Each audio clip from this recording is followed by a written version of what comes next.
Hey, I'm Scott Thomas. And I'm Paula Thomas. And we are Grappolo Food and Wine School. And today we are bringing you the first of our food and wine pairings from the Grappolo at Home series.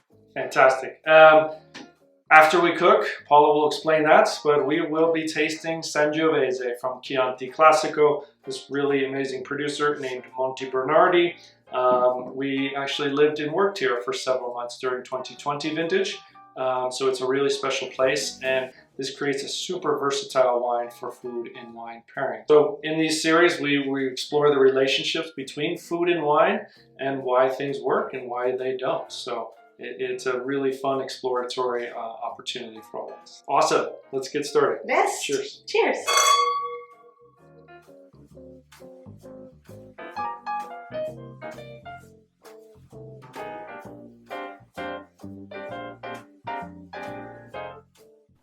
Okay, so we're gonna make our pasta. We're going to take 200 grams of flour and pour them onto the counter. We're gonna make a wide well, big deep well, so we can put in the eggs and the water. And what I was taught by the nonna is for every 100 grams of flour, you have 1 egg. You can then add egg yolks to make it richer, or in my case, I'm using water because I live in a very dry area, so I need more water. Then we start mixing the liquid with the flour to start making a paste, trying to keep the egg from going everywhere.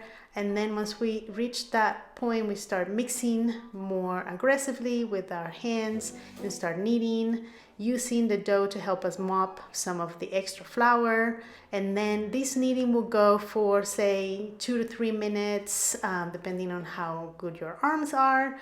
Scott here has pretty good arms. It takes me a little bit longer, but then when you get to a point where your dough feels nice and flexible, it's not sticking to the counter, and it moves easily, it's not too hard, then you can put it in a bag or a bowl and cover it so that it rests for an hour, 30 minutes, an hour. And we're gonna start, after it rests, we are going to roll it thin enough to put it through the machine in the setting of 8. We will do this a couple of times and fold the dough over itself a couple of times just to develop a little bit more gluten, make the dough stronger so that we can stretch it. And then we'll start using the knob and going down those numbers until we get to about 2 or 3, depending how soft your dough is. You don't want to go too low because when if you go lower to like 1, when you try to boil it, it's going to fall apart. So you want it to be, thick enough so it holds its shape. And then we're working with it. We use quite a bit of semolina flour so that it doesn't stick to itself. The noodles, as we are cutting them, don't end up in a big old lump. And then for this type of noodles that we're not using the machine to cut them, we are folding the dough on itself and then cutting it to the width that we like for this specific pappardelle pasta.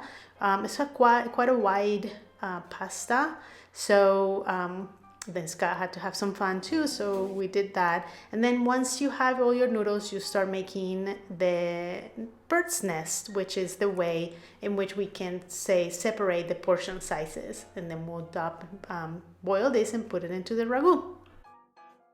So now we're gonna make our mushroom ragu. And first we're going to marinate our mushrooms for 10 to 15 minutes with garlic and red pepper flakes, Italian herbs, salt and pepper, and some soy sauce. And just like you would marinate meat, you want to get all the flavor out of the mushrooms. Then we are going to saute some onions. I add a little bit of thyme there to just flavor the oil. We add the mushrooms and cook them for 3 to 5 minutes. Then cover the pot and let them steam for 5 to 7 minutes so they get soft. And now we're going to start building flavor. So we add tomato paste and being careful not to burn it, but mixing it well. Then we'll add some stock to, bring in more flavor, and a little bit of wine or red wine vinegar, and then tomato sauce. Tomato puree also works, and we let that simmer for 10 to 15 minutes.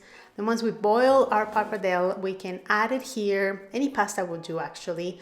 And we start tossing this, and we want to make sure to bring the heat back up so that the pasta and the sauce boil together for a couple of minutes and get nice and sort of combined and the flavors melt together, and then we would spoon some of that delicious ragu on top, and I think it's time to taste our wine with Scott.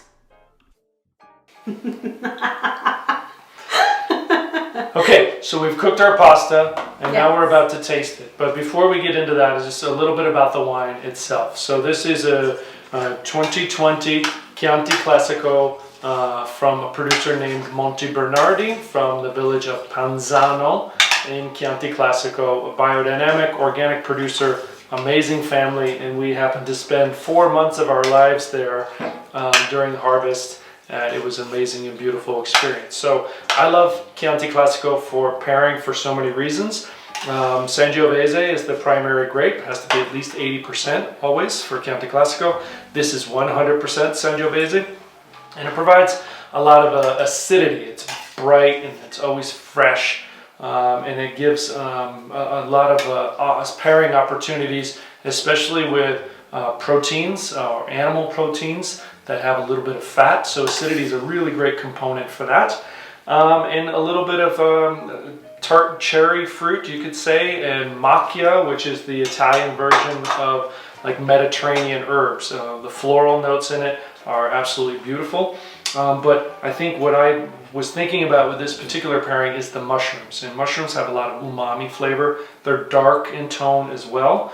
But Sangiovese is a great pairing component for all these elements. So let's taste it. Yeah. So in the dish, again, we have the mushrooms, and we have tomato sauce, a little bit of tomato paste, and as you saw in the video earlier, or as we saw earlier, I also added a little bit of soy sauce, because normally when they make ragu in Italy, they use porcini mushrooms, which I didn't have around, and those tend to have a more like fermenty taste to me. So I used a little bit of soy sauce to help bring out that extra umami to the mushrooms, and then we cooked them with the garlic. So these should be a delicious pairing. It smells amazing. And I forgot to mention too, also with pairing, acidic foods, so things like tomatoes, require an acidic wine. Go ahead, bon appetito. Barbera, I think, is a great example of acidic wine. Sangiovese, Nebbiolo, but you know, acid and acid really work well together. Okay, this is on camera kind of scary, so.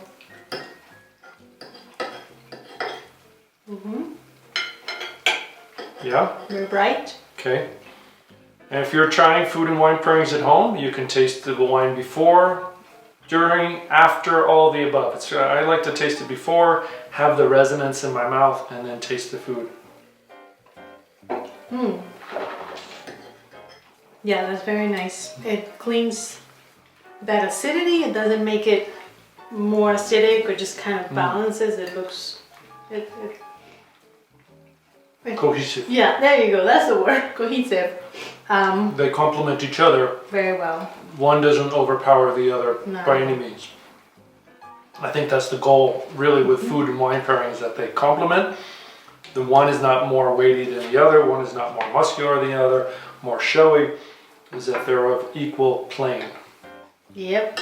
Wow, delicious. Well done.